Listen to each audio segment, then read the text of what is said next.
Olá, meus irmãos do grupo de estudos Espírita Irmãos em Cristo. Tudo bem com vocês? Tudo bem com vocês, com a irmã Deildes, na coordenação desse grupo? Bom, hoje nós vamos conversar a respeito da necessidade do perdão. É um tema que nós espiritistas, se faz necessário o estudo dia a dia, porque a necessidade do perdoar, do relevar as ofensas que os outros nos fazem, é algo que nasce do nosso íntimo. É uma atitude que ela cresce à medida que a nossa condição moral também se eleva. Perdoar, na verdade, como nós vamos ver, é um ato de caridade, é um ato de prática do amor. E o que vem ser perdoar? Quando a gente vai analisar a palavra, a gente vê que perdoar vem do latim. São duas partículas, duas palavras, o per e o donare. O per, que é além de, e donare, de doar. Então, a gente pode entender que o perdão é o perdoar além, é o doar-se além, é ir mais além do que se necessita. E a gente observa que o perdão, ele sempre buscou estar entre nós, que moramos, que estamos num planeta de provas e expiações, onde é muito mais fácil a gente cometer uma ofensa, um deslize, e um esforço muito grande para fazer algo de bom. E a gente começa a entender, e aí parte daquilo de que nós não somos santos, não somos anjos, de que necessita de um esforço interno para que a gente possa levar a termo esse ato tão maravilhoso. Meus irmãos, na história do mundo, a gente vai ver que essas questões do perdão, ela no início dos tempos, ela não era muito divulgada, não era estimulado, na verdade.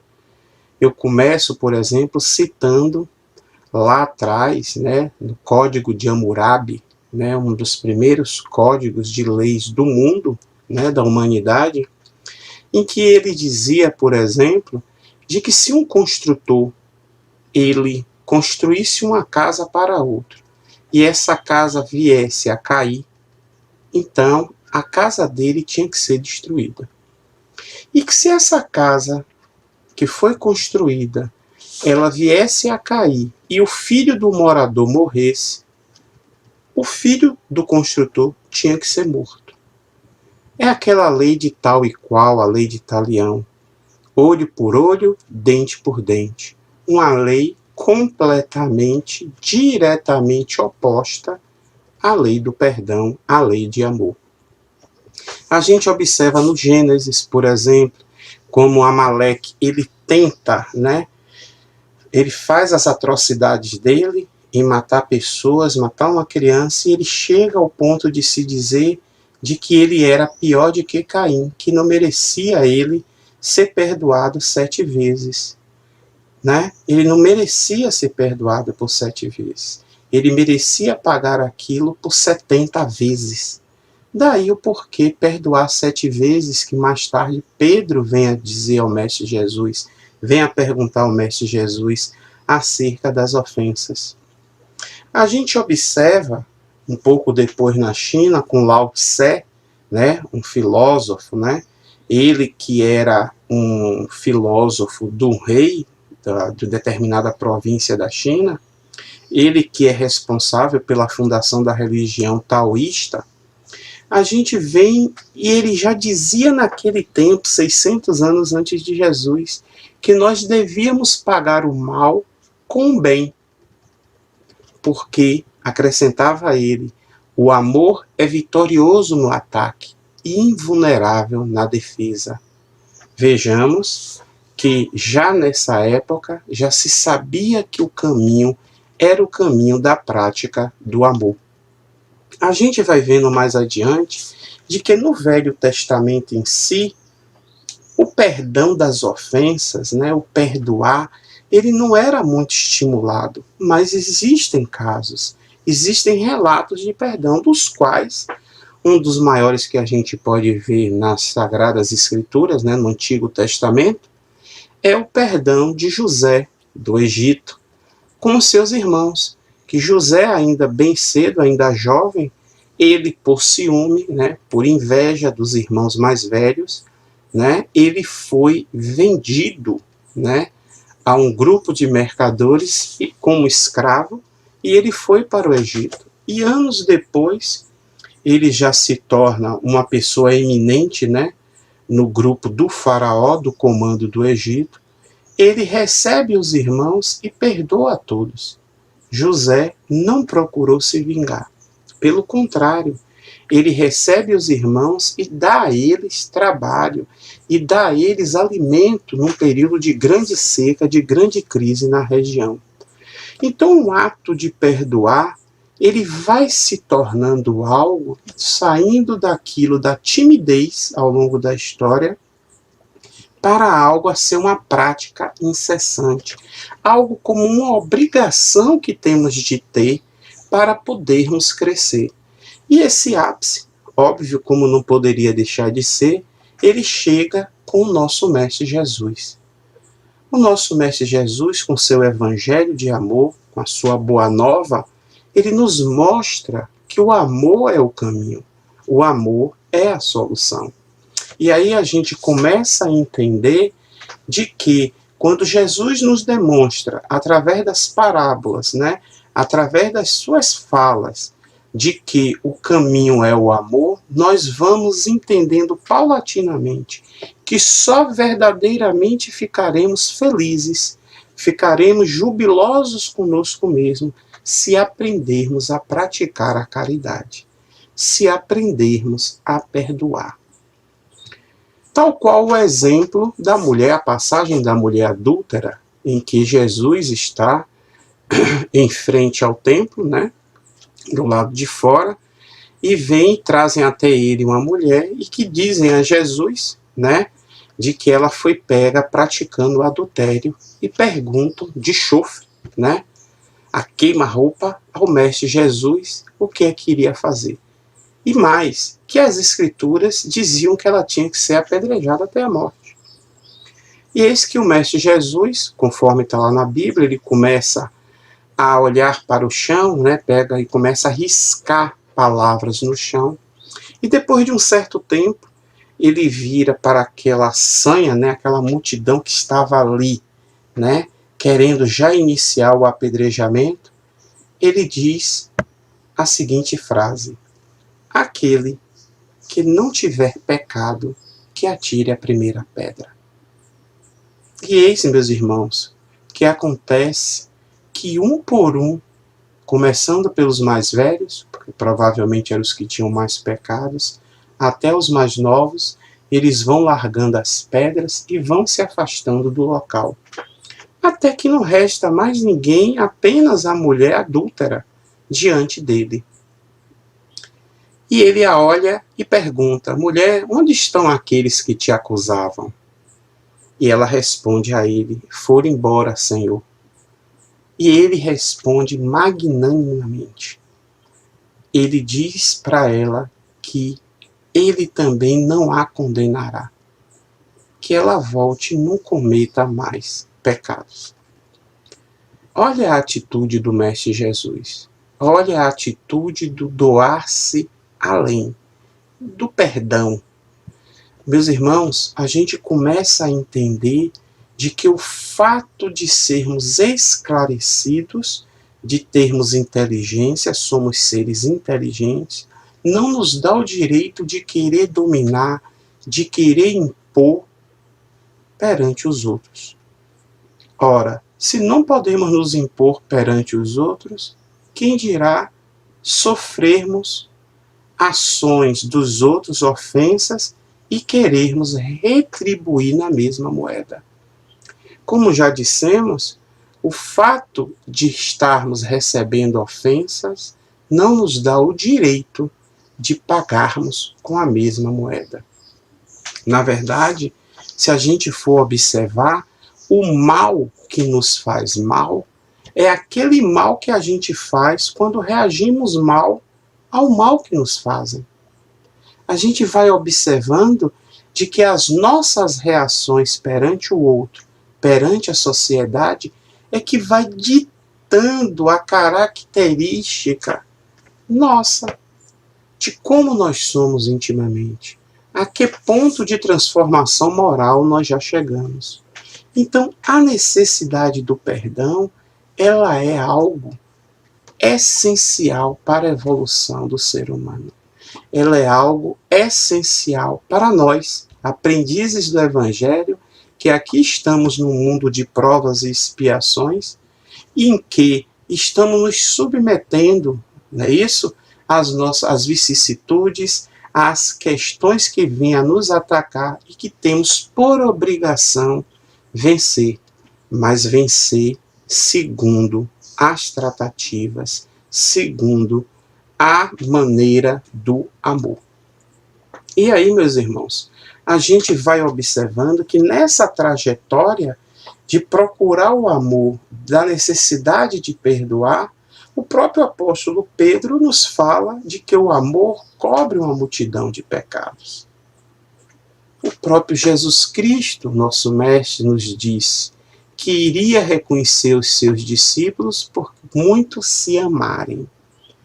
E o que estamos fazendo nós perdoando, se não mostrar de que somos discípulos do Mestre Jesus?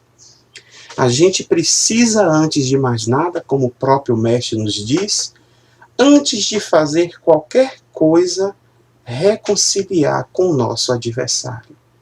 Nós precisamos estar em paz conosco mesmo.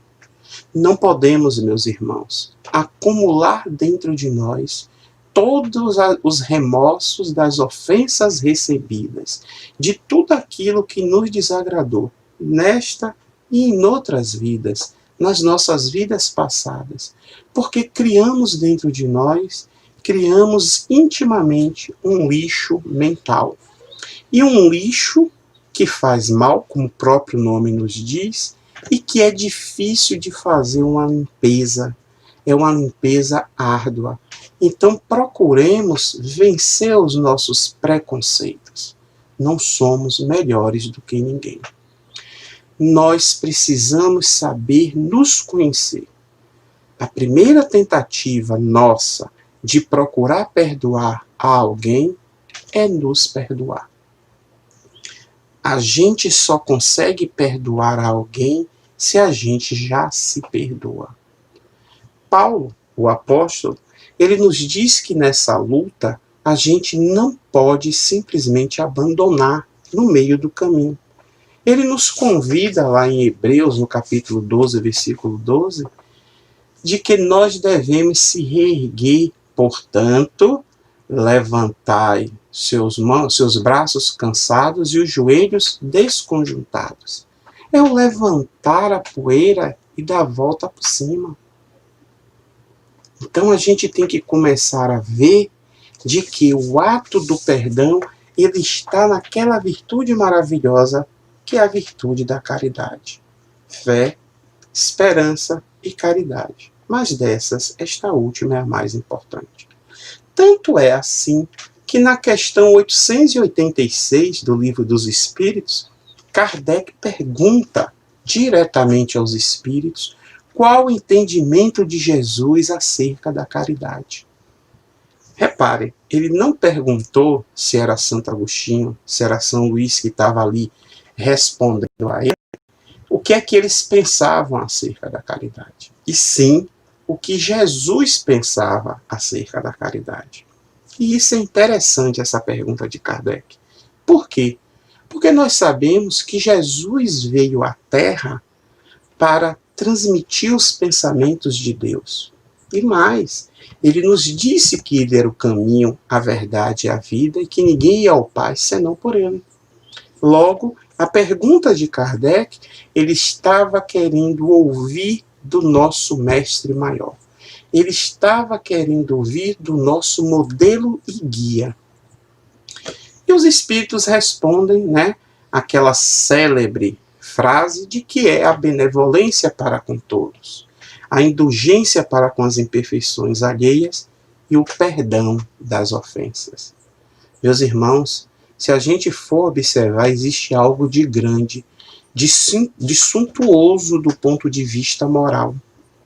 Porque a benevolência para com todos é a gente ter aquela boa vontade, é a gente estar sempre predisposto ao bem para com todos. Quando Jesus nos diz que é a indulgência para com as imperfeições alheias, é justamente essa disposição que a gente tem que trazer de relevar os erros, as culpas dos outros e as nossas também. E aí a gente começa a ver de que ele fecha com o perdão das ofensas. Essa atitude interior de respeito ao outro que nos ofende, mas que ele tem o direito de ser infeliz. A gente respeita isso. Quando nós perdoamos, nós nos beneficiamos. E aquele, o perdoado, infelizmente, ele ainda carrega consigo o resultado do ato equivocado que ele fez. Mas ele já se encontra num bom caminho. Por quê? Porque neste erro que ele fez, que ele cometeu, ele não recebe aquela transmissão negativa acerca da ofensa, daquilo que causou ao outro. É um peso a menos na bagagem dele. E a gente também tem que entender que quando perdoamos, estamos educando. Nós estamos mostrando que não devemos tratar na mesma moeda os atos errados que nos fazem. Tanto é assim que existem duas leituras, dois textos, né? Uma do Espírito Simeão e a outra do próprio Paulo, o apóstolo, no Evangelho segundo o Espiritismo, acerca do perdão das ofensas. E Paulo até diz que o perdão para com os inimigos é, na verdade, a gente está perdoando a nós mesmos. O perdão para com os amigos é um dever, algo que temos que fazer. E o perdoar a todos. Mas como perdoar meus inimigos? Eu estou perdoando a mim mesmo. Ora, não são os nossos inimigos? Eles não são os nossos amigos. Então temos dentro de nós eles como não amigos. Ora, seria converter tudo aquilo que nos levou a deixá-lo como um não amigo, retirarmos de dentro de nós este lixo e perdoar as ofensas deles. Então, quando a gente consegue perdoar o inimigo, a gente, na verdade, está perdoando a nós mesmos. Meus irmãos, a gente só dá o que a gente tem. Para eu conseguir amar alguém, eu preciso me amar. Para eu perdoar alguém, eu já tenho que ter me perdoado. É o auto-perdão. Eu não consigo passar essa virtude para os outros se eu já não a tenho internalizada dentro de mim. Então, a gente começa a chegar num ponto da nossa exposição, desta nossa conversa, de que para executar, para praticar o perdão, a gente já tem que ter a compreensão de quem nós somos, de como agimos, porque o perdão, ele está presente muito mais nos atos do que nas palavras. Devemos perdoar aos outros em pensamentos, em palavras, em ações, mas devemos nos adestrar moralmente. Precisamos nos descobrir, o autodescobrimento. E é interessante quando a gente fala de autodescobrimento, porque o autodescobrimento, ele nos diz já pela palavra, o auto é nós próprios, a si mesmo. Descobrimento. Descobrir é tirar a cobertura de algo que já existe. Então, autodescobrimento não é inventar nada de novo. Autodescobrimento não é nada inédito. Autodescobrimento é nós sabermos, termos acesso ao que temos lá escondido, coberto dentro do nosso íntimo, na nossa consciência. E aí nós saberemos exatamente quem nós somos. É a reforma íntima, como nós espiritistas chamamos também, é aquilo de que nós temos de descobrir onde precisamos nos melhorar, onde precisamos nos reformar. É uma reforma íntima. E essa reforma, ela não é terceirizada. Eu não tenho como chamar outro para reformar minha intimidade. Na verdade, é uma luta nossa conosco mesmo. E essa luta, a gente precisa de várias ferramentas de trabalho, sendo que a mais importante é a da oração. Meus irmãos, se a gente não se conhece, se a gente não tem a primeira virtude, a humildade de entendermos quem somos, aceitarmos como nós somos, com essa humildade e essa aceitação, nós vamos poder traçar estratégias para vencer o nosso grande desafio, que é nós mesmos. Uma vez sabendo as estratégias, levarmos elas a termo. Sermos fiéis, sermos empenhados, é um esforço íntimo. Porque somos espíritos, como eu já disse, no mundo de provas e expiações. E fazer o bem, perdoar, isso não é de forma alguma um hábito para a maioria de nós. Então, como diz o irmão André Luiz, a gente tem que inicialmente se obrigar a fazer a coisa boa, se obrigar a perdoar. Com o tempo, a gente vai estar já com isso, com esse ato do perdão, como um hábito.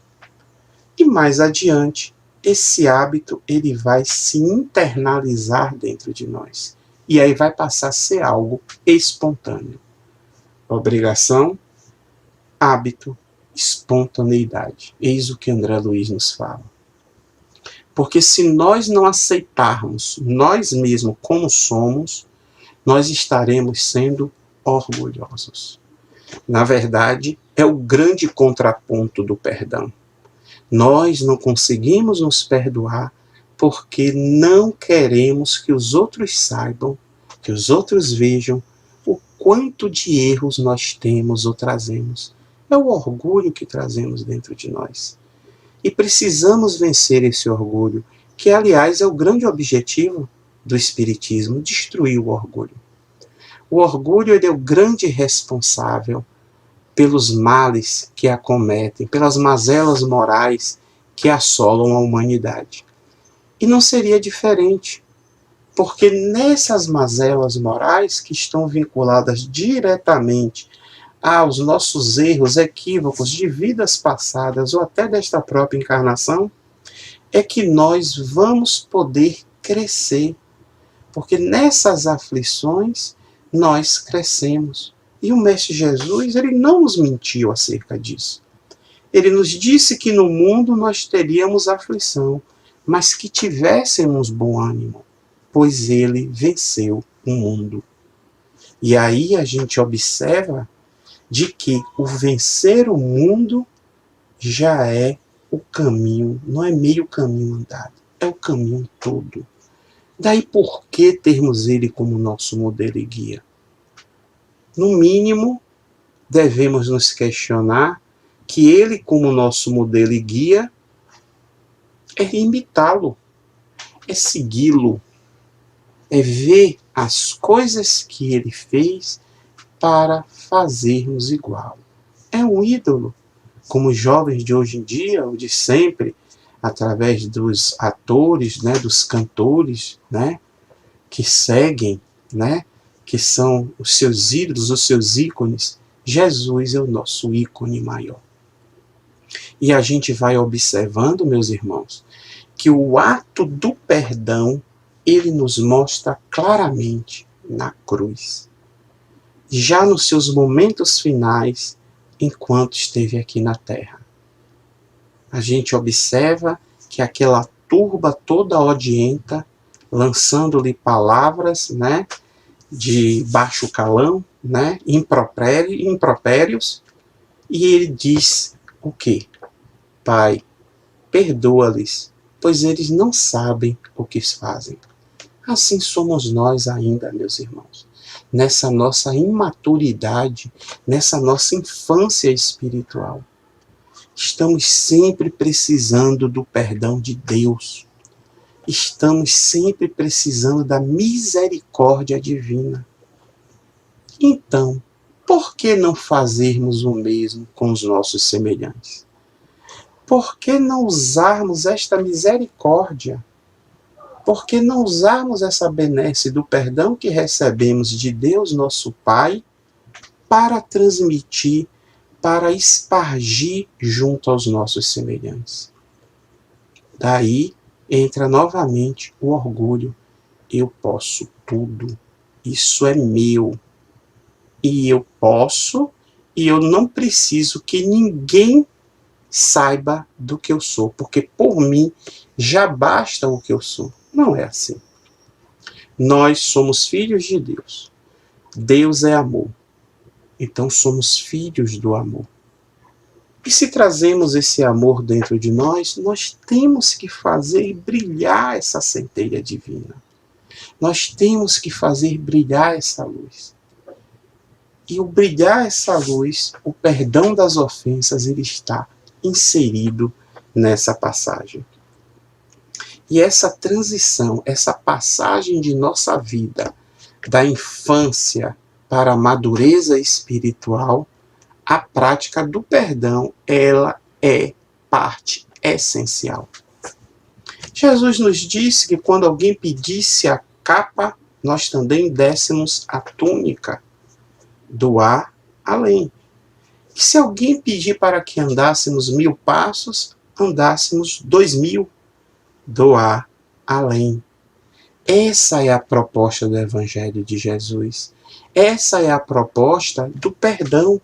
Porque todo o bem que nós fazemos vai anular o mal que nós fizemos.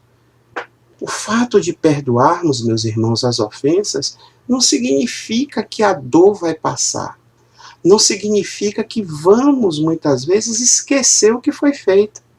Mas aquele ato, ele não terá maculado o nosso coração. Até chegarmos ao ponto de não termos que perdoar. Como assim, Wagner? Qual ponto é que nós não teremos de não perdoar? É aquele ponto tal qual nós já trazemos dentro de nós, tal qual o apóstolo Paulo disse, trazemos as marcas do Cristo. E aí a gente não vai se ofender com as ofensas. Então não há o que perdoar. Se nós seremos íntegros, plenos de amor. Então, a gente vai observando que para sermos plenos de amor, temos que ir nos desvencilhando do orgulho, do egoísmo, da vaidade, da prepotência e todo esse leque de vícios, todas essas vicissitudes, todas essas más condutas que nos assolam ao longo das encarnações. Nós não podemos, meus irmãos, esquecer de que nós podemos errar, sim. Nós somos seres falhos, mas o bom de tudo é nós sabermos que erramos e procurar munir esforços para corrigir o erro. Aliás, Emmanuel nos diz uma coisa, uma frase muito bonita, que o grande bom da coisa, a grande virtude, né, aquilo que demonstra que estamos já no nosso crescimento, na nossa transformação espiritual para melhor, é quando nós já começamos a errar, mas tentando acertar. Porque esse erro, ele é o erro da tentativa de alçar os degraus da famosa escada de Jacó, tal qual ele nos dizia no Velho Testamento. A gente vai observando que quando tentamos acertar e ainda erramos, a próxima tentativa já vai ser menos erros e a outra até que não haja mais erros, não haja mais equívocos. E aí a gente vai entender de que para nos perdoarmos, a gente precisa ter a humildade de sabermos que não somos infalíveis. Perdoar, meus irmãos, como diz o irmão Raul Teixeira, é um remédio santo. Ele cura todos os males. Quantos de nós, almas caídas, ao longo das reencarnações, ao longo dos sofrimentos, ao longo das aflições que nós temos, descobrimos neste remédio o bálsamo, o alento que nos faz melhorar intimamente e que nos faz enfrentar os nossos obstáculos com uma firmeza maior. Temos de aprender a perdoar. Deus nos perdoa. Olha o olhar de Deus para nós, tal qual o olhar de um pai para um filho. Porque Deus, meus irmãos, não nos pune, Deus educa. E a gente vai observando ao longo das nossas encarnações o quão maravilhoso é essa misericórdia divina. Porque se somos condenados a algo por Deus, nosso Pai, é porque somos condenados à paz, à felicidade, ao amor. Essa é a condenação divina para nós. E a gente tem que entender de que a gente só consegue internalizar essas ações de amor, de perdão, olhando as coisas em nossa volta com gentileza, olhando as coisas à nossa volta com doçura, olhando as coisas à nossa volta com parcimônia, tal qual Jesus perdoou seus algozes lá na cruz. Então comecemos de baixo. Nós não vamos virar santos, espíritos puros, da noite para o dia. Comecemos com humildade, com a primeira virtude. Comecemos no trato com as pessoas, no bom dia, em dar uma boa tarde, um com licença, um por favor, um obrigado. Se a gente começa nessa gentileza, nós vamos crescendo nessa espiral de crescimento, como diz Leon Denis. E quando menos esperamos, estaremos fazendo atos de grandiosidade no amor de Deus. Então, o trabalho, ele começa de baixo. O amor, ele cobre uma multidão de pecados. O amor é o caminho para tudo. Então, se a gente consegue desta maneira e praticando a tolerância, a gente vai entendendo a nossa família, os nossos colegas de trabalho, do clube, do centro espírita, de onde quer que nós transitemos. Nós precisamos ter um outro olhar, um olhar de doçura, de gentileza para com as pessoas. Nós precisamos aprender de que se eu aceito que eu posso errar, então eu vou dar uma chance ao meu crescimento sem culpa. Sem culpa, meus irmãos. E isso é algo muito bom, porque eu vou poder crescer e não trazer remorsos, lixos mentais, medos que atentem contra esses meus atos. E vamos nos esforçando sempre. Porque o perdão em si, ele é da lei de amor, justiça e caridade. E não a justiça com as próprias mãos, como a nossa sociedade propala por aí, muitos propalam. Justiça pelas próprias mãos. Meus irmãos, o amor vem de Deus. Deus é soberanamente justo e bom. Se nós sabemos que Deus é soberanamente justo e bom, não há por que dizermos que um ato de injustiça venha de Deus. Injustiça divina? Então Deus não é justo. Se nós aceitarmos que essa inteligência suprema, a causa primária de todas as coisas, que é Deus nosso Pai, ele está onipotente, Ele é soberanamente justo e bom, nós vamos entender de que nós temos um caminho e nós temos um final desse caminho, que é ficar ao lado de Deus, que é a nossa perfeição. Então, mais uma vez, perdoar sempre. Não há como nós vivermos sem o perdão. Não há como, meus irmãos, a gente não adquirir esse hábito, essa espontaneidade. O contrário disso é ficarmos marcando passo, estagnados no nosso caminho, que é o caminho de buscar o bem, que é o caminho de estarmos ao lado de Deus, nosso Pai. Eu quero agradecer a vocês a atenção. Vamos refletir sobre o perdão e dizer que nós devemos perdoar sempre. Vamos nos esforçar. Fiquem em paz. Jesus que os abençoe. Muito obrigado. Deus fique conosco. Até a próxima.